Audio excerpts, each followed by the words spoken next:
November 29th, 1905. A man is sitting in a cafe in Valladolid, Spain, chatting with locals and sipping cognac. But suddenly, he pulls out a knife, yells "Goodbye, Spain," and stabs himself in the heart, not once, but 3 times. Panic breaks out as he collapses, and the man is rushed to the emergency room. The doctors take one look at him and declare there's no hope. His injuries are just too severe. But then, against all odds, the man regains consciousness. And instead of asking for help or crying out in pain, he starts explaining his story. Meet Mr. Nikoloff.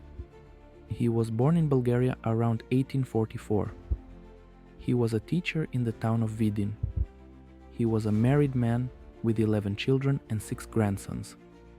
But in 1903, he and his 2 buddies organized a little trip.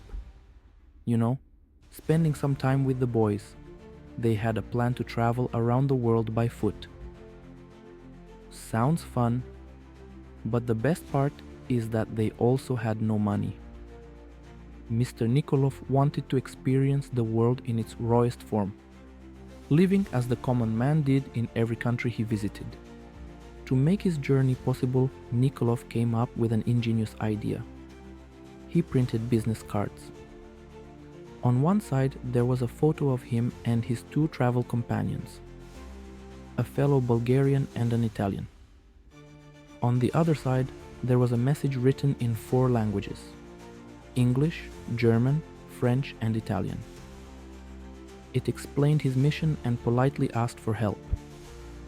These cards became his way of introducing himself to strangers and asking for donation to buy food or find shelter.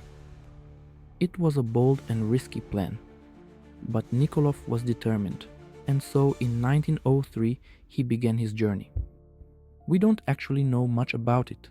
We know that before arriving in Spain, he had already crossed the whole of Italy and France.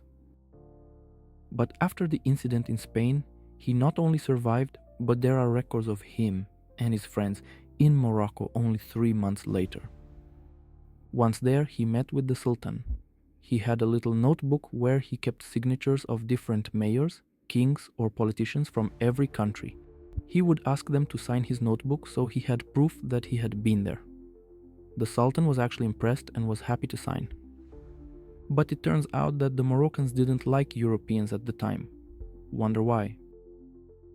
So a few days later, a group of Moroccans ambushed them, and let's say the friends of Nikoloff could now be in a lot of countries at the same time, but Nikoloff managed to escape. He went to the Sultan and told him what happened. The Sultan was touched by the story and gave Nikoloff an official Moroccan passport. On the first page, it was written by him personally that Nikoloff was under the direct defense of the Sultan. Now he was alone, but he continued through the north of Africa, crossing the Sahara Desert. He had some people that navigated him. Oh yeah, they also tried to poison him. And to top it all off, he was captured by bandits in the desert. He again managed to escape, but this time he had to survive in the desert off snakes he killed with his bare hands. The whole trip through the desert took him around 68 days. In Asia, it is said that he met with the Chinese Empress, then with the Japanese Emperor. From Japan, he took a ship to the USA. In 1908, he landed. After showing proof of his journey, a lot of American journalists wrote articles about him. That's actually where we know most of the information about him. The Washington Times even posted an article about him. This is as far as we know about his journey. Allegedly, after traveling across the USA, Canada, and Mexico, he had plans of going to South America, but we don't know for sure.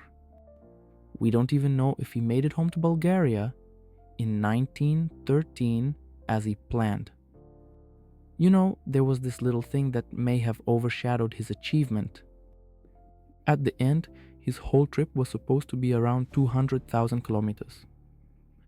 But I guess we'll never know for sure.